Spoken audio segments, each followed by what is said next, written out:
So when I do the pencil drawing for my paintings, I tend to do it pretty light, and if I get too dark, I'll actually start erasing some of the lines before I start painting. But generally I'm putting lines down so I can have a visual reference for myself when I'm painting, but I don't want the lines to be very prominent. So I will put down the pencil lines as I need to, and in order for me to really capture the perspective and make sure things are in the right place.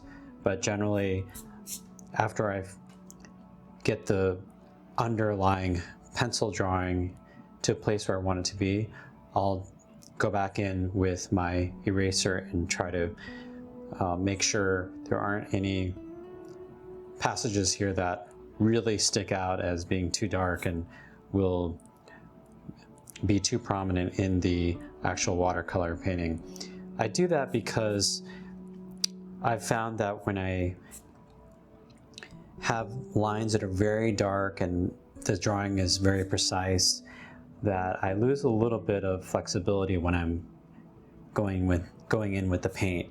It makes me feel like I have to stay within the lines and the boundaries, and while I do like being precise generally in my art, I don't want to feel too constricted when I'm working on the actual painting portion.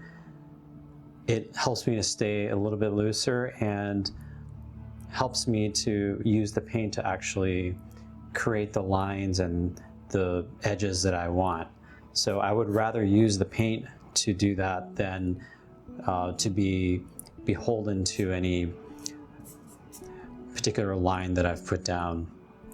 So yeah, wherever there is like really sharp, high contrast areas that I've created because of the pencil, I'll actually go in and just erase it a little bit so I can lighten it up, and I want to make sure nothing really stands out as being too dark.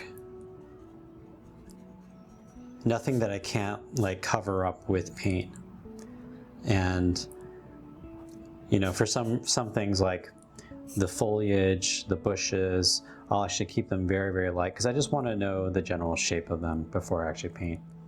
So that's how I deal with the underlying pencil drawing before I start the painting process.